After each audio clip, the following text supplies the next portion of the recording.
नमस्कार साधकों, एस्ट्रो प्रदीप में आपका स्वागत है। साधकों, आज हम जानने वाले हैं कि आप कैसे पहचानें कि दैवीय शक्ति आपकी मदद कर रही है। साधकों, सावन का महीना है जो कि बहुत ही शिव प्रिय है। इस पावन महीने में शिव अथवा किसी भी साधना का तुरंत फल मिलता है। बस आपकी संपूर्ण श्रद्धा होनी चाहिए। पर समस्या यही है कि ज़्यादातर साधक एकदम से चमत्कार चाहते हैं पर साधना दिल से नहीं करते। हम अपने हर वीडियो में समझाते हैं कि मंत्र जाप तो पहले दिन से ही अपना असर दिखाता है, बस कमी है विश्वास की। आज की वीडियो में हम यही समझाने की कोशिश कर रहे हैं कि आपको कैसे पता चले कि आप जिस भी देव अथवा देवी जी की साधना कर रहे हैं तो आपको क्या क्या आभास और अनुभव होते हैं। लेकिन एक दिन मंत्र जाप के बाद ही अगर आप सोचो कि ऐसा क्यों नहीं हुआ, ये होना चाहिए था, तो ये गलत है। साधना मतलब अपना मन टिकाना और अपने गुरुजी के प्रति श्रद्धा भाव रखना और अपने मंत्र में खो जाना। ऐसा अगर आप करने की कोशिश भी करते हो तो भी आपको अनुभव जरूर होंगे। अगर ना भी हो तो भी अपना मंत्र जाप करते रहो और याद रखो कि साधना कभी भी निष्फल नहीं जाती। हम आशा करते हैं, खासकर जो शुरुआती साधक अथवा साधिकाएं हैं, कि निम्न बात हमेशा याद रखना। तो आइए जानते हैं। सबसे पहले, अच्छा चरित्र। देवियाँ शक्तियाँ सिर्फ उसकी ही मदद करती हैं जो दूसरों के दुख को समझता है, जो बुराइयों से दूर रहता है, जो नकारात्मक विचारों से दूर रहता है, जो नियमित अपने इष्ट की आराधना करता है या जो पुण्य के काम में लगा हुआ है। यदि आप समझते हैं कि मैं ऐसा ही हूँ तो निश्चित ही देवीय शक्ति आपकी मदद कर रही हैं। आपको बस थोड़ा सा इस बात पर ध्यान देने की ज़रूरत है कि आप अच्छे मार्ग पर हैं और आपको ऊपरी शक्तियाँ देख रही हैं।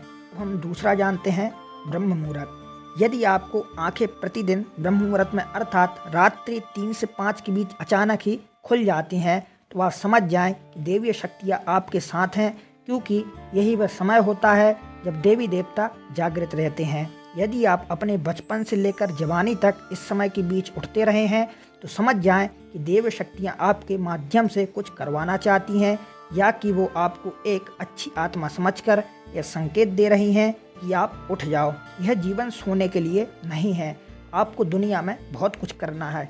यह भी कहा जाता है कि सत्व गुण प्रधान लोग इस काल में स्वतः ही उठ जाते हैं। आयुर्वेद के अनुसार इस समय बहने वाली वायु को अमृत तुल्य कहा गया है। यह अमृत बेला होती है, पर इस काल में दुनिया में मात्र 13% लोगों की ही नींद खुलती है। आइए तीसरी बात जानते हैं, सपने में देव दर्शन। यदि आपको बारंबार मंदिर या किसी देव स्थान के ही सपने आते रहते हैं, सपने में आप आसमान में ही उड़ते रहते हैं या सपने में आप देवी देवताओं से वार्तालाप करते रहते हो, तो आप समझ जाइए कि देवीय शक्तियाँ आप पर मेहरबान है। चौथा है, पूर्वाभास। यदि आपको आने वाली घटनाओं का पहले से ही ज्ञान हो जाता है या आपको पूर्वाभास हो जाता है तो समझ जाइए कि देवीय शक्तियाँ की आप पर कृपा है। आइए पांचवी बात जानते हैं, पारिवारिक प्रेम।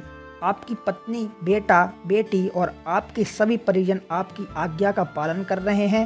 वे सभी आपसे प्यार करते हैं एवं आप भी उनसे प्यार कर रहे हैं, तो आप समझ जाइए कि देवीय शक्तियाँ आपसे प्रसन्न हैं। षष्ठम है, भाग्य से भी तेज। जीवन में आपको अचानक से लाभ प्राप्त हो जाता है। आपके किसी भी कार्य में किसी भी प्रकार की आपको बाधा उत्पन्न नहीं होती है और सभी कुछ आपको बहुत आसानी से मिल जाता है, तो समझ जाइए कि देवीय शक्तियाँ आपकी मदद कर रही हैं। सातवां है, सुगंधित वातावरण का एहसास। यदि कभी कभी आपको यह महसूस होता है कि मेरे आसपास कोई है या आपको बिना किसी कारण ही अपने आसपास सुगंध का एहसास हो, तो समझ जाइए कि अलौकिक शक्तियाँ आपके आसपास आपकी मदद के लिए हैं। आठवां है, सुहानी हवा। आज पूजा कर रहे हैं और यदि आपको लगे कि आप अचानक सुहानी हवा का झोंका या प्रकाश पुंज आ गया और शरीर में सिहरन दौड़ने लगे, ऐसा तो पहले कभी हुआ नहीं, तो समझ जाइए कि देवी या देवता आप पर प्रसन्न हैं। नौवां है, ठंडी हवा का घेरा। भूमि पर रहते हुए भी कभी कभी आपको यह एहसास हो कि मेरे आसपास बादल या ठंडी हवा का एक पुंज है जिसने मुझे घेरा हुआ है, तो आप समझ जाइए कि अलौकिक या देवी शक्ति ने आपको घेर रखा है। ऐसा अक्सर बहुत ज़्यादा पूजा पाठ करने वाले व्यक्ति के साथ होता है। 10वां है, रोशनी का पुंज।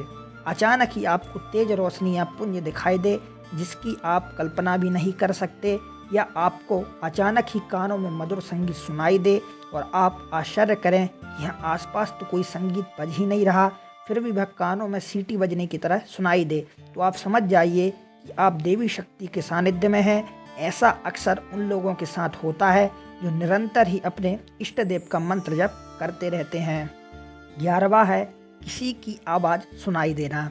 आप रात्रि में गहरी नींद में सो रहे हैं और आपको लगता है कि किसी ने आपको आवाज़ दी और आप अचानक ही उठ जाते हैं, लेकिन फिर आपको आभास होता है कि यहाँ तो कोई नहीं है, लेकिन आवाज़ तो स्पष्ट थी।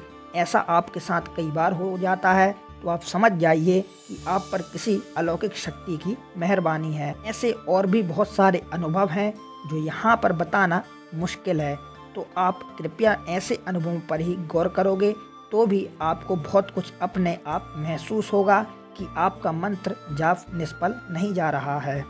साधकों, आपको यह हमारा वीडियो कैसा लगा आप हमें कमेंट में बता सकते हैं, और अगर आपका कोई सवाल है तो आप हमें कमेंट में भी पूछ सकते हैं। साधकों, अगर आपको यह वीडियो पसंद आया तो आप लाइक करें और चैनल को सब्सक्राइब करें, क्योंकि इससे आने वाला अगला वीडियो जो रहेगा वो साधकों के लिए बहुत ही महत्वपूर्ण है, जानकारी वाला रहेगा। जो भी शुरुआती साधक हैं उनके लिए तो बहुत ही महत्वपूर्ण रहेगा, इसलिए चैनल को ज़रूर सब्सक्राइब करें, बेल आइकन भी दबा लें। चलिए मिलता हूँ मैं आपसे अगले वीडियो में, तब तक के लिए धन्यवाद। जय हनुमान।